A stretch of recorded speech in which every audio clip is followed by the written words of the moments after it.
Hey guys, real quick, only 40% of our viewers are actually subscribed, so let's change that right now. Hit that subscribe button right below. Let's go Jacksonville Jaguars at the Houston Texans. Texans favored by 1.5. CJ Stroud officially will be out for this game, so we'll see Davis Mills starting for the Texans. Don't look directly at that over-under by FanDuel. It is 37.5 for Davis Mills. And then the Jags going up against this Texans defense. Yeah, Stroud, of course, with that concussion from last game where he gets absolutely blasted.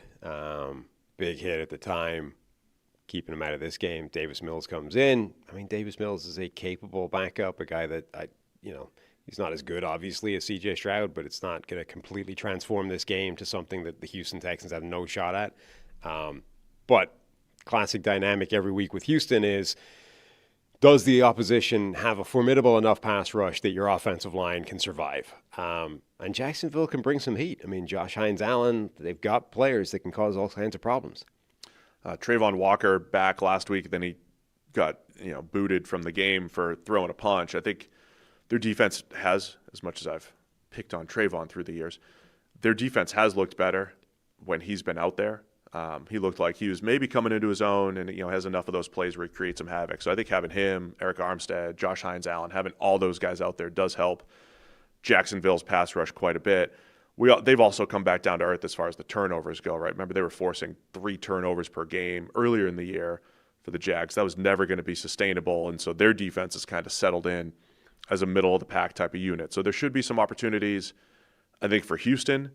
But it should be a good matchup up front as well as far as the Jags front against the Texans offensive line that could determine, that side of the ball. Other side, Trevor Lawrence gets a new weapon. Jacoby Meyers coming to town. GM James Gladstone had a statement. His superpower is catching the ball. And I'm so interested in the discussions that happen in buildings. Because you mentioned yesterday, like Jacoby Meyers' drop rate is outstanding, right? And I think he does other stuff well, right? He's a good route runner. He's a good, what I would consider your classic number 2 receiver, where if you had the best of Brian Thomas Jr. on the other side, it's like a perfect complement, I think, to that skill set. Travis Hunter aside, knowing that Hunter's hurt.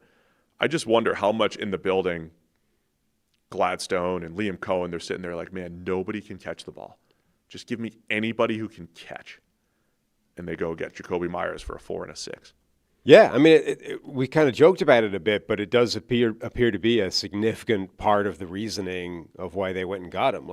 And look, it's not entirely crazy. Like the kind of the EPA or the production that's been left on the table in Jacksonville because of guys dropping the football or just simply not coming up with it is insane. Now, what will be a pretty interesting test is how much of a factor is the quarterback in that.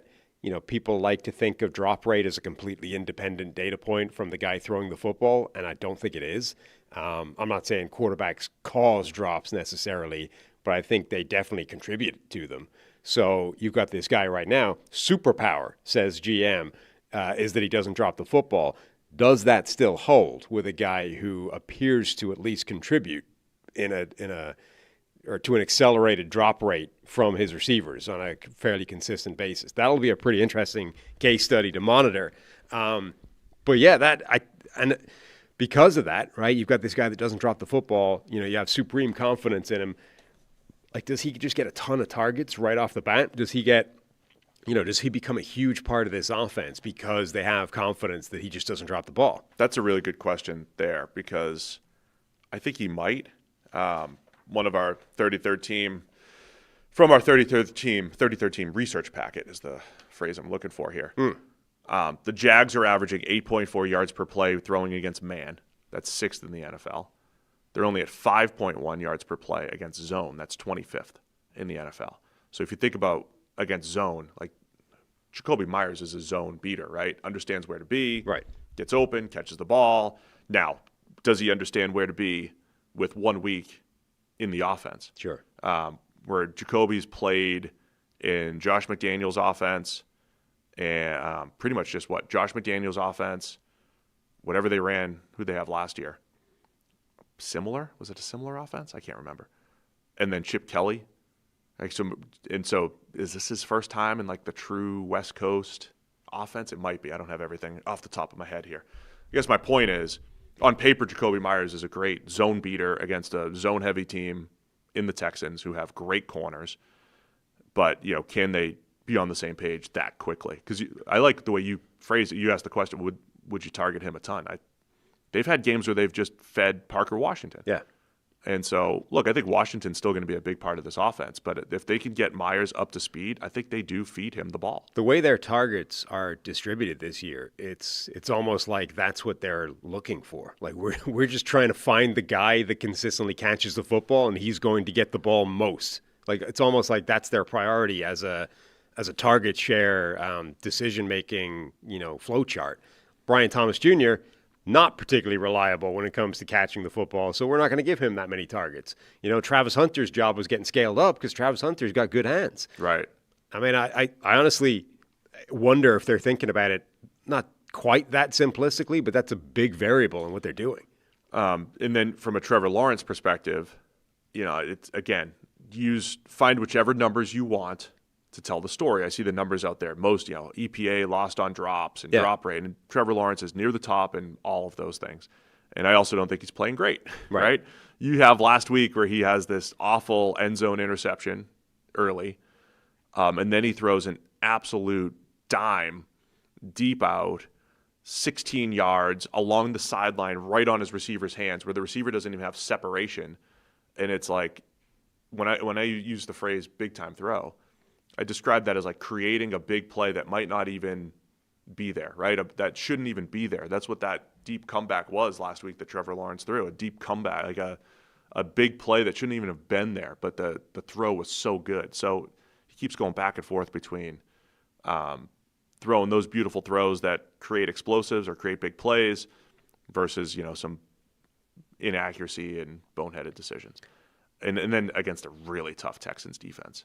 Yeah. I think if the Jags win this one, it's their backs out of the backfield, some of the Liam Cohen's screen game, his red zone screen game that they've been really good at in the McVay tree over the last few years. I think that's the type of stuff where they're going to have to hit some of those plays. Targets this year for Jacksonville wide receivers. Brian Thomas Jr. with 60, Travis Hunter 45, Parker Washington 44, De'Ami Brown 34, and then down to, ETN at running back 27. Brenton Strange has been hurt 24. Like Brian Thomas Jr. is the number one target, but when you consider the fact that Travis Hunter's role has been sort of started small, getting scaled up, Parker Washington's been a bit-time player for them, the fact that they're as close as they are to a guy like Brian Thomas Jr., who coming out of last year looked like he should be like a number one, league-leading type of player, is, I think, indicative of, Brian Thomas Jr.'s got 7 drops and has a bunch of plays where things haven't been right even outside of drops. Something's off there, right? Yeah. With those two guys. And to be clear, I think drops are predominantly a receiver data point, but I absolutely think quarterbacks influence them. So it's going to be interesting to see how that works with Jacoby Meyers. Yeah, if Lawrence starts throwing the ball off target enough that Meyers can't catch the ball and his drop rate goes through the roof, then, blame the quarterback a little bit. Mm-hmm. I don't think Lawrence has ever been the best pinpoint accurate quarterback throw for throw, but again, he has those where he could just hit the top of his drop and then just rip it outside the numbers, and it's like, wow, that's pretty special. Last thing, Texans pass rushers, of course, Will Anderson, Danielle Hunter.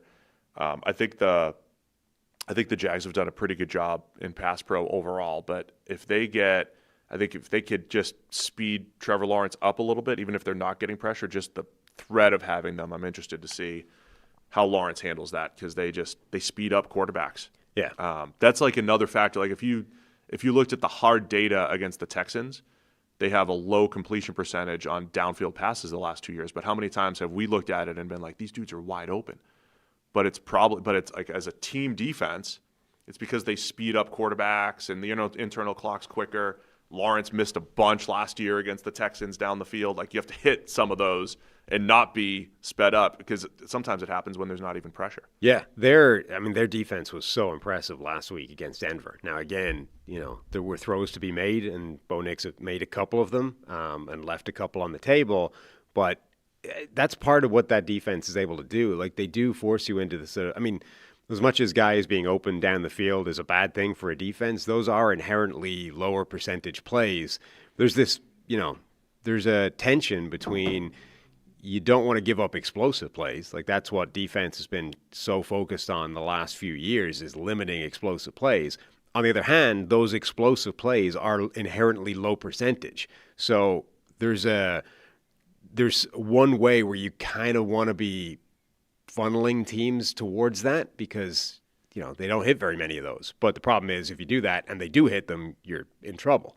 You can argue that the Eagles did that a couple of weeks ago, right? Where they weren't actually that efficient, but they just hit a bunch. Jalen Hurts hit all the deep shots that he attempted, and that's the difference in the game.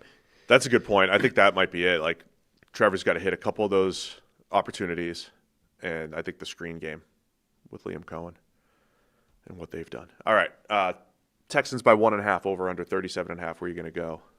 I'm going to go with the Jags. I think their defensive front is enough that they win the game. I'll take the Jags as well. By the way, season-wise, Harry's going to take Houston. I don't know if he knows about the Stroud injury, so I'll check with him later. So Harry could change it. Texans are sitting here at 3-5 as a Texans believer all season. Yeah, they're not a team without much margin for error anymore. They're in must-win territory now, and that's a tough one. You and I are taking the Jags. We'll see what Harry ends up doing. Thanks for watching all the way to the end of the video. Check the Mic is live Monday, Wednesday, and Thursday, so be sure to hit subscribe so you don't miss a video. You heard the man. Subscribe.